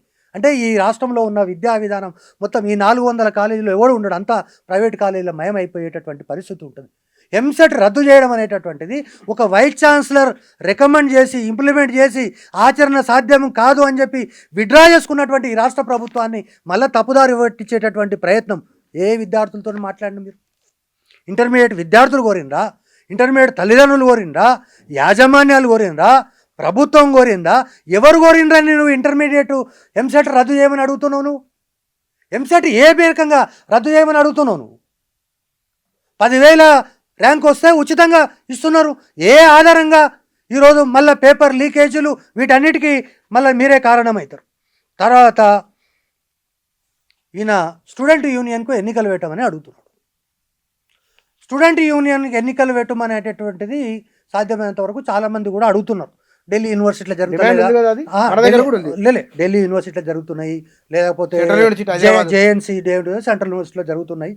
కానీ విద్యా విధానములో వచ్చినటువంటి మార్పుల కారణంగా, ముఖ్యంగా సామాజికమైనటువంటి మార్పుల కారణంగా విశ్వవిద్యాలయాల్లో ఉండేటటువంటి సామాజిక వాతావరణం అంతా కలుషితమైనటువంటి ప్రస్తుత తరుణం లోపల ఈరోజు జార్జి రెడ్డి హత్య దగ్గర నుంచి మొదలుకుంటే షహీద్ కృష్ణవర్ధన్ రెడ్డి హత్య వరకు, చంద్రారెడ్డి హత్య వరకు కనుక తీసుకున్నట్లయితే ఈ యొక్క కక్షలకు కార్పణ్యాలకు ఈ రాష్ట్రంలో ఉండేటటువంటి తర్వాత అధికార పార్టీ రాజకీయ పార్టీలకు సంబంధించినటువంటి జోక్యాలు, ముఖ్యంగా మీకు అందరికీ తెలుసు ఎస్ఎఫ్ఐ అంటే అఫిలియేటెడ్ టు సిపిఎం, ఏఎస్ఎఫ్ అంటే అఫిలియేటెడ్ టు సిపిఐ, ఏబీవీపీ అంటే అఫిలియేటెడ్ టు బీజేపీ, ఎన్ఎస్యుఐ అంటే అఫిలియేటెడ్ టు ఈ విధమైనటువంటి విద్యార్థుల యొక్క పాఠశాలల లోపల ఈ రాజకీయ పార్టీలను చొప్పించి విద్యా వ్యవస్థను పూర్తిగా కలుషితం చేయడమే తప్ప ఇది ఇంకోటి. దీనిపైన మీరు ఇందాక మాట్లాడిన విషయాల్లో ఈ విషయంలో ఇప్పుడు ఒక మార్పు రావాలనుకున్నప్పుడు మంచి జరగాలన్నప్పుడు దాని గురించి మాట్లాడాలి. ఇది సరే, ఈ విషయంలో మీరు వ్యతిరేకిస్తున్నారు కానీ నేర్చుకోలే రాజకీయాలు. బాగా చదువుకున్న వాళ్ళు, ఉన్నత విద్యావంతులు రాజకీయాల్లోకి రావాల్సిన అవసరం ఉన్నది. ఇప్పుడు ఎవరికో ఏదో జరిగిందని చెప్పి జరగబోయేదని ఆపుతారా? అది నేను ఈరోజు మీకు స్పష్టంగా చెప్తున్నాను. విశ్వవిద్యాలయాల ఎన్నికల్లో పార్టిసిపేట్ చేసినటువంటి ఒక వ్యక్తిగా విశ్వవిద్యాలయాల ఎన్నికలను దృష్టిలో పెట్టుకొని ఉస్మానియా యూనివర్సిటీలో ఒక 2 సంవత్సరాలు 3 సంవత్సరాలు ఒక విద్యార్థి సంఘ నాయకుడిగా నేను నేర్చుకున్నటువంటి అనేక అంశాలు ఈరోజు నా యొక్క నిత్య జీవితంలో ప్రతి అంశంలో నాకు ఉపయోగపడుతున్నాయి అనడంలో సందేహం లేదు. మరి మంచి జరిగిందిగా, చాలా మంచి జరిగింది. కానీ వాతావరణం అనేటటువంటిది ఇప్పుడు కాలమాన పరిస్థితులను అనుసరించి మనం అనేక రకాలైనటువంటి విధానాలను మారుస్తాం. అవును. అదేవిధంగా ఈరోజు ఉన్నటువంటి ఈ యొక్క కళాశాలల్లో ఉండేటటువంటి వాతావరణం కానీ ఇంకోటి కానీ చూస్తే ఈరోజు ఎన్నికలకు అనుకూలమైనటువంటి వాతావరణం పాఠశాలల్లో లేదు. ఈరోజు 8th క్లాస్లోనే విద్యార్థి ఐఐటి టార్గెట్ పెట్టుకొని చదువుతున్నాడు. 8th క్లాస్లోనే డాక్టర్ కావాలా, ఇంజనీర్ కావాలనేది 5వ తరగతిలోనే ఆ విద్యార్థి డిసైడ్ అయ్యింది. ఒక్క నిమిషం నేను చెప్తాను మీకు. మా ఇంటి పక్కన పార్కులో వర్గ పెడితే రోజు ఉదయం 200-300 మంది విద్యార్థులు వచ్చారు. ఈరోజు ఆయన రోజు సాయంత్రం ఊరంతా తిరిగి చూస్తే ఉదయం 10 మంది పిల్లలు కూడా ఆర్ఎస్ఎస్ శాఖలో కనిపిస్తలేరు. వాడు శాఖలో ఉండాలా లేకపోతే కోచింగ్ సెంటర్లో ఉండాలంటే వాని యొక్క భవిష్యత్తు కోచింగ్ సెంటర్లో చూసుకుంటున్నాడు వాడు. అయితే ఒక మాట ఇక్కడ ఈ విషయంలో నేను ఫీల్ అవుతున్నది ఏంటంటే, మీరు అన్నదానికి ఒక 30 ఏళ్ళ కింద 40 ఏళ్ళ కింద ఇంత కమ్యూనికేషన్ లేదు. మీరు యూనివర్సిటీలో చదువుకున్న రోజుల్లో ఆనాడు కులం దాని ప్రభావం చాలా బహిరంగంగానే వచ్చింది. రాజకీయాల్లో కొన్ని సామాజిక వర్గాల ఆధిపత్యం ఉన్నది. కొన్ని సామాజిక వర్గాల వారే గుత్తాధిపత్యాలుగా పట్టజేసుకున్నట్లు ముఖ్యమంత్రులుగా, మంత్రులుగా, ఎమ్మెల్యేలుగా, బ్లాక్ సమితి ప్రెసిడెంట్లుగా ఒక సామంత రాజులుగా ఉన్నారు. ఇవాళ అది మెల్లమెల్లగా మెల్లమెల్లగా మారుతున్నది. కొత్త తరానికి కొత్త రాజకీయం కావాలి. ఎంత ఉన్నత చదువు చదువుకున్నా సరే రాజకీయ నాయకుడే నిర్ణాయక శక్తి ఇక్కడ. మరి ఆ రాజకీయ నాయకుడు స్కూల్ నుంచి తయారు కాకపోతే ఎట్లా తయారు కావాలి మరి? ఇవాళ ఎవరు రాజకీయాల్లోకి వస్తున్నాం మనమే అంటున్నాం. పార్లమెంట్లో ఎవరు ఎంతమంది ఉన్నారో మాట్లాడుతున్నాం. అసెంబ్లీలో ఎవరు ఏ చదువుకున్న వాళ్ళు ఉన్నారో మాట్లాడుతున్నాం. ఉన్నత విద్యావంతులు, సమాజం పట్ల అవగాహన ఒక మంచి దారి చూపించే సూచన కదా, ఎందుకు వ్యతిరేకించడం దాన్ని అంటున్నా. నేను మీకు ప్రాక్టికల్గా చెప్తా. నేను ఉస్మానియా యూనివర్సిటీ ఆర్ట్స్ కాలేజీలో చదివినటువంటి రోజుల్లో మా తరగతిలో ఉండేటటువంటి 35 మందిలో 50% ఓపెన్ కేటగిరీలో ఉంటే 50% రిజర్వేషన్ కేటగిరీలో ఎస్సీ, ఎస్టీ, బీసీ వీళ్ళందరూ ఉండేది. అన్ని సామాజిక వర్గాల యొక్క సమూహంగా ఆ రోజు ఉండేది. నా రూమ్మేట్ యొక్క క్యాస్ట్ తెలుసుకోవాలంటే ఆయన అంటే పోయి మెస్లో వీడు వెజ్ తింటుండా నాన్ వెజ్ తింటుండా అని చూసేవాళ్ళు ఆ రోజుల్లో మీరు. ఆ రోజు నేను నా ప్రాక్టికల్ ఎగ్జామ్ ఏదో టీవీ కోసం చెప్తలేను. కానీ ఈరోజు మారుతున్నటువంటి పరిస్థితులలో ఉస్మానియా యూనివర్సిటీలో నాకు ఫస్ట్ ర్యాంక్ వచ్చింది, నేను ఎకనామిక్స్లో చేరినా అంటే మా ఊళ్ళో నన్ను అందరూ దారి పొడవునా లుంగి కట్టుకొని పోతుంటే చూసి చూసి వెనక నుంచి ముందు నుంచి చూసేవాళ్ళు. ఎందుకు? అరే వీడు ఉస్మానియా యూనివర్సిటీలో అది కూడా టాప్ ర్యాంకు ఆర్ట్స్ కాలేజీలో చదువుతున్నాడని. కానీ ఈరోజు ఉన్నటువంటి పరిస్థితుల్లో పొరపాటున నేను ఆర్ట్స్ కాలేజీలో అదే ఫస్ట్ ర్యాంక్ వచ్చి ఎంఏ ఎకనామిక్స్లో చేర్పి అంటే, ఏం సార్ పల్లారాజేశ్వర రెడ్డి మీ ఫ్రెండే కదా, ఇంజనీరింగ్ చదివిద్దా అనవసరంగా అందులో ఎందుకు వేసినాం అనేటటువంటి పరిస్థితి ఒకటి. రెండవది, ఇప్పుడు ఆ యొక్క సామాజికమైనటువంటి మార్పుల కారణంగా ఈరోజు యూనివర్సిటీకి వస్తున్నటువంటి విద్యార్థులలో 99% మంది ఈ యొక్క చదువుకు అనేక దశాబ్దాలుగా దూరమై మొదటి తరపు విద్యార్థులు ఈరోజు యూనివర్సిటీల్లో ఉన్నారు. అంటే ఆయా సామాజిక వర్గాల నుంచి.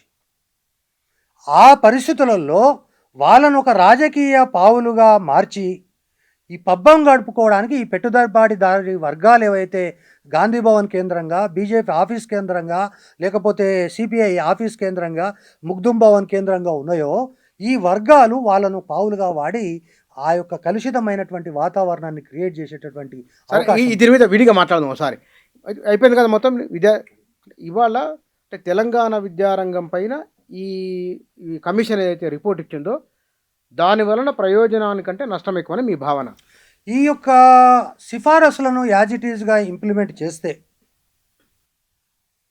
ఇది రాష్ట్ర ప్రభుత్వానికి మరొక చారిత్రక తప్పిదమవుతుంది. Historical blunder mistake of Revanth Reddy government number 1. Number 2, ఇది విద్యా వ్యవస్థను 30 సంవత్సరాల వెనుకకు తీసుకుపోతుంది ఒకటి. రెండవది, ఈ 2 సంవత్సరాల పరిపాలనలో సరే శత్రువులపైన అంటే శత్రువులు అంటే తెలంగాణను దోచుకున్న 10 సంవత్సరాలు దోచుకున్నటువంటి వ్యక్తుల పట్ల ఉదాసీనంగా ఉన్నాడనేటటువంటి విషయం పట్ల కానీ, లేదా ఈ 2 సంవత్సరాల పరిపాలనలో ప్రజలకు సంబంధించినటువంటి హక్కులు కానీ, లేదా ప్రజలకు సంబంధించినటువంటి స్వేచ్ఛాయుత వాతావరణం కానీ, లేదా ఈ రాష్ట్రంలో ఒక ప్రజాపాలన అనేటటువంటిది గతంలో కూడా చెప్పినా ఇప్పుడు కూడా మళ్ళీ చెప్తున్నా, గత పాలనకు ఈ పాలనకు ఉన్నటువంటి తేడా, Revanth Reddy is one among the cabinet ministers. కానీ ఆయన ఒక ముఖ్యమంత్రి, ఆయన ముఖ్యమంత్రి కింద మంత్రులంతా తాబేదారులుగా గత ప్రభుత్వంలో కొనసాగినట్టుగా ఈ ప్రభుత్వం లేదు. ఒక ప్రజా పరిపాలన కొనసాగుతుంది, ప్రజలకు హక్కులు ఉన్నాయి, ఎవరైనా స్వేచ్ఛగా మాట్లాడేటటువంటి పరిస్థితులు ఉన్నాయి. అనేక రకాలైనటువంటి చారిత్రకమైనటువంటి విషయాలను ఈరోజు లోకల్ బాడీ ఎన్నికలు కావచ్చు, అది ముడేస్తే చాలా పెద్ద ముడేయేది, కానీ చాలా చాకచక్యంగా ముఖ్యమంత్రి తన యొక్క నేర్పరితనంతో సాల్వ్ చేసిండు. దాదాపు దశాబ్ద కాలంగా పెండింగ్లో ఉన్నటువంటి బైఫర్కేషన్ ఎస్సీ బైఫర్కేషన్ అంశాన్ని సాల్వ్ చేసిండు. ఇటువంటి అనేక రకాలైనటువంటి అచీవ్మెంట్స్ ఉన్నటువంటి సందర్భంలో ముఖ్యమంత్రి రేవంత్ రెడ్డి గారి పైన ఇప్పటికీ కూడా ప్రజా అభిమానం అనేటటువంటిది ఇంకా చెక్కు చెదరలేదనడానికి నిన్న జరిగినటువంటి ఎన్నికల ఫలితాలు కూడా మనం కొంత దాన్ని బేసిస్గా తీసుకోవచ్చు. అదే పూర్తిగా నిజం అనకపోయినప్పటికీ, కానీ విద్యా విధానంలో కానీ, అదేవిధంగా 10 సంవత్సరాల పరిపాలనలో జరిగినటువంటి అవినీతి ఏదైతే ఉందో, చాలా స్పష్టంగా నేను చెప్తే తప్పు.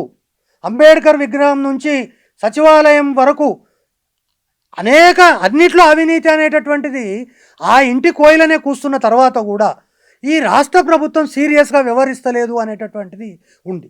ఇంకా కూడా చెప్తా మీకు, ఒక 5-6 మంది మా ఎంప్లాయీస్ కమ్యూనిటీలో ఉన్నటువంటి నాయకులే కోట్లకు పడిగెత్తినా వాళ్లకు బంగారు పల్లెంలో పెట్టి వీఆర్ఎస్లు ఇచ్చి పంపుతున్నారు అనేటటువంటి విమర్శలు కూడా ఈ ప్రభుత్వం మూటగట్టుకుంటున్నారు. ఇవన్నీ వీటన్నిటి కన్క్లూడ్ చేయాలంటారు మీరు, అంతే కదా? నేనేమంటున్నా, ప్రభుత్వం అనేటటువంటిది ఆ 10 సంవత్సరాల ప్రభుత్వం పైన ఉన్నటువంటి వ్యతిరేకత కూడా మీ ప్రభుత్వం ఏర్పడడానికి ఒక కారణము. కానీ వాళ్ళ ఆకాంక్షలకు అనుగుణంగా ఈ ప్రభుత్వము ఆ ప్రభుత్వం పైన తీసుకోవాల్సినటువంటి చర్యలు తీసుకోవడం లేదు. ఇప్పుడు మీరు సర్వీస్ ఉందా, రిటైర్మెంట్ అయిపోయారా? ఉంది ఎన్నాళ్ళు ఉంది? లేదు, ఇంకా చాలా రోజులు ఉంది. ఇంకా మనము 2-3 సంవత్సరాలు కలిసి ప్రయాణం చేస్తాం. ఎందుకంటే మీరు కొంచెం ఆవేశపడుతున్నారు. హాస్పిటల్ చూపించుకోండి. చాలా ఆవేశపడుతున్నారు మీరు. ఎవరు? మీరు. నేనేమంటున్నా అంటే మీకు ఒక పండ్లు కొరకడం తప్ప ఇక మీరు అన్ని చేశారు దీంట్లో. కావాలంటే మీరు ఇంటికి వచ్చినాక మీరు చూసుకోండి ఎంత ఆవేశానికి లోనవుతున్నారో అసలు. బిచ్చన్న గారు, ఒక విషయం ఏంటంటే, సరే నేను ఒక కార్యకర్తను, జనరల్గా ఏం చెప్తారంటే ఏదన్నా ఒక విషయం తప్పు జరిగిపోతుంది అంటే అది కూడా ఏదో శత్రువులు పోయి గుంతలు పడుతుండ్రంటే పోన్లే మనం ఏం చేస్తామని అంటాం. కానీ అరే మనము కోరుకొని ఎంచుకొని కష్టపడి తీసుకొచ్చిన ప్రభుత్వంలో ఇటువంటి అపశృతులు జరుగుతున్నాయంటే ఖచ్చితంగా నాలో ఆవేదన కనిపిస్తుందని ఎందుకు అనుకోరు మీరు? నేను ఈ యొక్క స్పష్టంగా మళ్ళీ ఒకసారి చెప్తున్నా, ఎఫెక్టివ్గా చెప్పాలనుకున్నారు మీరు. ఎఫెక్టివ్ కాదు, ఇది ఒక హెచ్చరిక. నేను రాష్ట్ర ముఖ్యమంత్రి గారిని ఈ యొక్క వేదిక నుంచి నేను హెచ్చరిస్తున్నా, జాగ్రత్త పడండి. ఈ యొక్క నివేదికను మీరు యథాతథంగా అమలు పరిస్తే చరిత్రలో విద్యా వ్యవస్థలో నాశనం చేసినటువంటి విద్యా వ్యవస్థను తిరోగమన దిశకు తీసుకుపోయినటువంటి ఒక వ్యక్తిగా చరిత్రలో నిలిచిపోతారు. నేను ప్రొఫెసర్ మధుసూదన్ రెడ్డి గారు, మీరు కాదు, ఉస్మానియా యూనివర్సిటీ పెద్దవారు, ఆయనతో నేను బహుశా నాదే చివరి ఇంటర్వ్యూ అనుకుంటాను. నేను ఆయన నాతో మాట్లాడితే ఏమన్నారంటే, బహుశా రెడ్ల రాజ్యము, రెడ్లు అధికారంలోకి ముఖ్యమంత్రులు కావడం, అధికారాన్ని చెలాయించడం బహుశా ఇక అయిపోయింది, బీసీల తెలంగాణ బీసీల చేతిలోకి వెళ్ళబోతున్నది నాతో అన్నారు వారు. ఆన్ రికార్డు ఉంది అది. మీరేమంటారు? ఇప్పుడు బిచ్చన్న గారు, దీంట్లో నాకు అవగాహన చాలా తక్కువ, అంటే ఈ ఆస్పెక్ట్లో. అయితే ఒక విషయం చాలా స్పష్టంగా నాకున్నటువంటి పరిమితమైనటువంటి నాలెడ్జ్లో నేను మీకు చెప్పగలుగుతాను. 42% రిజర్వేషన్లు బీసీలకు ఇవ్వాలని అడిగారు. కానీ ఈరోజు స్థానిక సంస్థల ఎన్నికలు చూస్తే ఏ రకమైనటువంటి విశ్లేషణ అయినా, ఏ రకమైనటువంటి సర్వేలు చెప్పినా సుమారు 60-70% మంది బహుజన వర్గాల నుంచి ఈ యొక్క అంటే పబ్లిక్ రిప్రజెంటేటివ్స్గా వచ్చారు. కాబట్టి రాష్ట్రంలో, దేశంలో ఉండేటటువంటి సామాజికమైనటువంటి పరిస్థితులు ఏవైతే ఉన్నాయో, సామాజిక మార్పు అనేటటువంటిది క్రమక్రమంగా మారుతున్నటువంటి దశలో 0.5 ఉన్నటువంటి ఒక సామాజిక వర్గం 10 సంవత్సరాలు ఈ రాష్ట్రంలో ఒక నిరంకుశ పరిపాలన కొనసాగించింది. 0.5 ఉన్నవాళ్ళు అంటే ఆ రోజు తెలంగాణలో సామాజిక చైతన్యం లేదా? అదేవిధంగా ఈ యొక్క పరిపాలన అనేటటువంటిది ఒకటి నాయకత్వము, రెండవది ఇంకోటి, ఏది ఏమైనా కేవలము రెడ్డిలు పోయి బీసీలు వస్తే బీసీలకు ఏదో జరుగుతుంది అనేటటువంటిది, బీసీలు పోయి ఎస్సీలు వస్తే ఏదో జరుగుతుందని చెప్పి నిన్ననో మొన్ననో ఒక సామాజిక ఉద్యమకారుడు ఒక మాట మాట్లాడాడు. అసలు మున్నూరు కాపులు ఎట్లా బీసీలు అవుతారు అని ఆయన వాదం. మరి ఇప్పుడు మేమున్నాం కర్ణాటకలో, మేము బీసీలం. ఎవరు? రెడ్లంతా బీసీలు. రెడ్డి అంటే కాపే కదా, బీసీలం అక్కడ. కాబట్టి ఇక్కడ వచ్చినటువంటిది ఏంటంటే సామాజికమైన 100% సోషల్ జస్టిస్ అనేటటువంటిది ఎక్కడ సాధ్యం కాని విషయం. కానీ చైతన్యం అనేటటువంటిది క్రమక్రమంగా ప్రజలలో నుంచి చైతన్యం రావాలి. ఆ గ్రామాల్లో ఉన్నటువంటి వాళ్ళకి ఎవరు పోయి జాజుల శ్రీనివాస్ గౌడో ఆర్ కృష్ణయ్యనో లేకపోతే మీలాంటి వాళ్ళు పోయి ఎవరు ఉత్తేజితపరచలేదు. ఒకటి. రెండవది, అనేక మంది కులాల పేరు మీద పోయి ఇక మేము అసలు ఖమ్మం జిల్లాలో పలానా మధుర కాన్స్టిట్యున్సీలో నేను పోటీ చేస్తే అసలు రాష్ట్రంలోనే దేశంలోనే అత్యధిక మెజార్టీతో గెలుస్తుంది అనుకున్న వాళ్ళు డిపాజిట్ కోల్పోయారు. కాబట్టి కేవలం అది ఒకటి మాత్రమే ప్రామాణికంగా ఎన్నికలు జరుగుతాయి అనేటటువంటిది ఆలోచన విధానం. అనేక మంది విద్యా వ్యవస్థలో వస్తున్నటువంటి మార్పులు. కానీ నేను ఒక విషయం మళ్ళీ స్పష్టంగా చెప్తున్నా, ఖచ్చితంగా ఈ రాష్ట్రంలో ఇంతవరకు జరుగుతున్నటువంటి పరిపాలనలో అత్యధికంగా ఉన్నత కులాల నుంచి వచ్చారు కాబట్టి రాబోయేటటువంటి రోజుల్లో వెనుకబడిన కులాల వాళ్ళు కూడా రాజ్యాధికారానికి రావాల్సినటువంటి అవసరం ఉన్నది అనేటటువంటి ఒక చర్చ జరుగుతున్నది. కానీ there is a distinction, clear distinction between బీసీలకు రాజ్యాధికారం వేరు, బీసీ ముఖ్యమంత్రి వేరు. ఈ రెండింటిని తేడా గమనించాలి. అవును. బీసీ ముఖ్యమంత్రి అయినంత మాత్రాన బీసీలకు రాజ్యాధికారం రాకపోవచ్చు. అవును. ఈరోజు నేను చెప్తున్నా, దామోదరం సంజీవయ్య ఈ రాష్ట్రానికి ముఖ్యమంత్రి అయ్యిండు, మరి ఇక దళిత రాజ్యం వచ్చిందా? కాదు కదా. కాబట్టి నేనేమంటున్నా అంటే రాజ్యాధికారములో సర్వమైనటువంటి అన్ని వర్గాలకు సంబంధించినటువంటి సమూహము ఇవి ఉండాలి. దాంట్లో మొదటి మెట్టే ఈరోజు ప్రజా పరిపాలన. ఈరోజు ప్రజా పరిపాలనలో బిచ్చన్న మీరు ఈరోజు ఇట్లా మాట్లాడుతుంటే నాకు చాలా బాగా అనిపిస్తుంది. ఎందుకంటే మీలాంటి వాళ్ళు కూడా కొన్ని విలువలకు లోబడి పనిచేస్తున్నటువంటి విలేకరుల్లో మీరు కూడా ఉన్నారు. లంబాడికి ఇస్తే ఆదివాసులకు లేదు, మాలలకు ఇస్తే మాదిగలకు మంత్రి పదవి లేదు. 10 సంవత్సరాలు ఆ దాష్టికమైనటువంటి పరిపాలన చూసి, 0.5 గల్ల పరిపాలన చూసి ఈరోజు 2 మాల మంత్రులు 2 మాదిగ మంత్రులు క్యాబినెట్లో ఉన్న తర్వాత కూడా, 3 బీసీ మంత్రులు ఉన్న తర్వాత కూడా ఇంత ఒక ఈవెన్ ఎమ్మెల్సీ లేకపోయినా అజరుద్దీన్ లాంటి వ్యక్తిని తీసుకొని వచ్చి మంత్రి పదవి ఇచ్చి ఈరోజు అంటే ఇంతకంటే గొప్ప సోషల్ కాంబినేషన్ ఉన్నటువంటి క్యాబినెట్ బహుశా ప్రపంచంలో ఏ దేశంలో ఉండదు, ఈ దేశంలో కూడా ఏ రాష్ట్రంలో లేదు.